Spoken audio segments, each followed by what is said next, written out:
I'd like to welcome a discussion with Ueli Eckhardt. He's one of the founding partners of eevolve, as a mid-market buyout fund based in Zurich, Switzerland. And we've known each other for many years. It's tremendous to have the opportunity to just talk with you about what's going on in the market today and the implications for value creation moving forward in private equity. Obviously, maybe it would be good if you say a little bit about your background in private equity and about eevolve.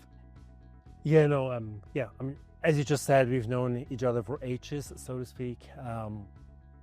And that's about the time frame that I've seen and witnessed private equity as well. So starting in the late 90s, having been always in private equity, loving it. And then we've seen quite a few changes, but we haven't seen the changes we see now in the 25 years before. So that's absolutely correct. And it's probably the most challenging time ever for our industry that we're facing right now.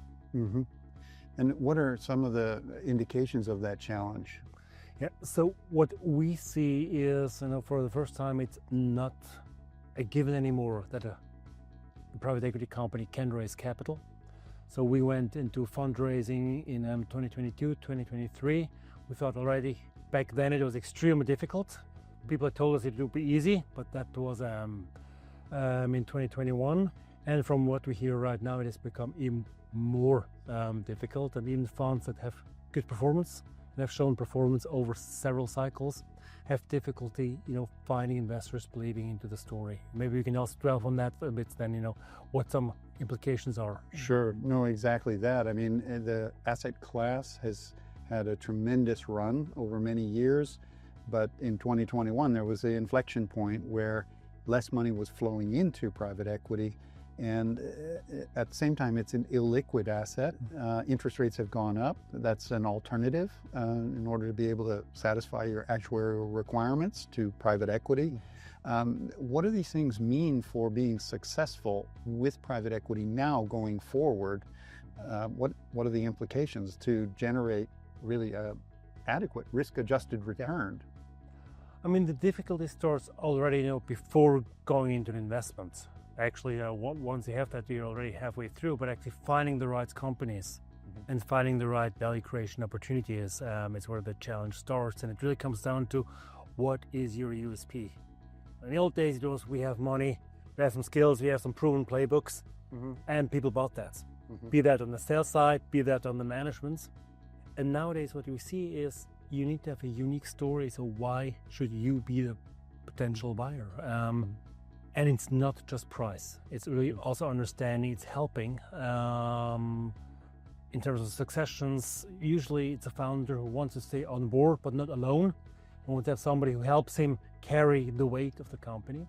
And the management teams too, they've learned that not every PE deal goes well and they earn 10 times money, but they have colleagues who've lost all the money. So really besides the quants and the calculations and the leverage, factor people is playing a much bigger role in our view, and not just for those who are sensible to it, but also for the others. Right.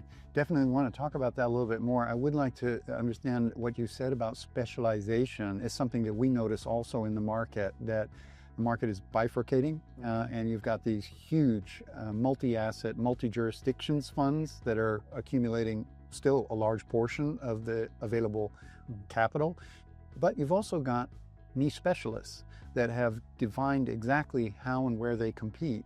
And I'd like to understand from your perspective, eevolve, having founded the fund, what are those unique aspects about eevolve that differentiate you?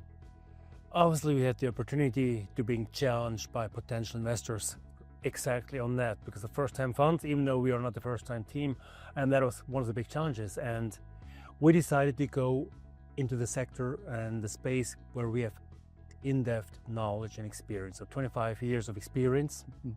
And it's in terms of geography.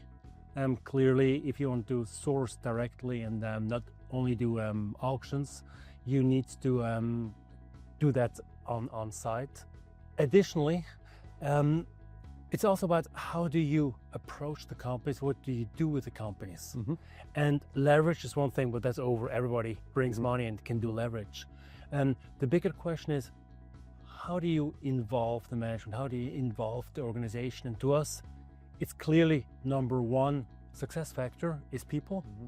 The number one derailing and risk factor is usually also the people. Mm-hmm. So we decided to invest on that, and by bringing in actually somebody who's done human resources, people all his life long, doesn't know too much about private equity, but knows a lot about how to engage organizations, scale organizations, and that's our people partner. Mm-hmm. Yep, that's great, because it makes sense that the area where you have the greatest variability is still around people, the way they behave, and the management practices and processes. And in this context, what are the kinds of characteristics that you're looking for in the organizations that you're going to invest in? And not just the leadership, but the way the organizations work. I remember, things we did together in the past. It's not what's written on paper and what's in the presentations. It's the culture underneath. You need to understand the culture. Is this a culture where we can bring about change or not? And ultimately, we are change agents. So we come in and we have to change something, otherwise we're not getting the return, and the company will not prevail on a sustainable path. And so this needs to be done in a structured way. Now, it needs to be, it's a combination of interviews, of surveys, but you need to do it like a deep scan. It's not sufficient just to send in, some advisor or ourselves and have a few discussions, but we need to understand the organization, which is being on site, being with the people, understanding what can be done, and then draw from that the conclusions on where to change. Right. Yes, it's an easy one. You change at the top. But sometimes it's not the top where you need to change, but it's other things that you need to change as well. Right, that might not be so apparent. Now, you've worked with Humatica in the past. You've also witnessed the growth of the firm since its beginnings, which has been tremendous to work with you and have that opportunity. What do you see as the things that Humatica has uniquely brought to the table in those engagements? We have two engineers sitting on the couch here, right, together. We shouldn't be doing HR. No, we shouldn't be doing HR. It's too messy. Yeah. It's too messy. Nevertheless, it's probably one of the most complex systems that we can play with, right? And what I was very impressed with Humatica was that from the beginning on, they sought a systematic approach to measuring organizational performance. And that meant defining what are the key drivers of value, the key drivers of risk as well, and building a framework, and on top of that, building a humongous, data stack of companies they've looked at over the years. I don't know how many there are now, but over 250. Over 250. So it's really this deep breadth of experience that comes with a heuristic method that works, and also obviously people, and we can send into our companies. The social part plays an important role as well, because if you go in and talk to management about culture, organization, performance, you talk about them.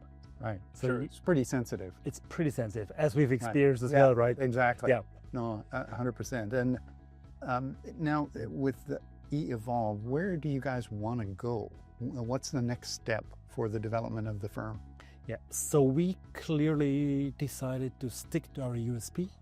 Being predominantly the Swiss market, with adjacent geographies that we feel comfortable with. Also to stay in the space of the smaller mid-market sector. It's not only that we have a lot of fun with those companies, but you can twist screws and you get the feedback response mechanism quite easily. But it's also clearly a niche where we can and expect to perform. And so going forward, we expect to stay in that niche. That means stay to our strategy. And the next fund will be maybe a bit bigger, but it's not going to be 2 times today or 3 times today. So that's what we've seen with many funds that we discussed before. They were in the sweet spot, they were successful in the sweet spot, they moved out and they lost their USP. Right, yeah. Well, it does seem from our experience also that sticking to the knitting today and choosing a clear specialization as you have is the recipe for success. So, Ueli, it's been great having this opportunity to talk with you.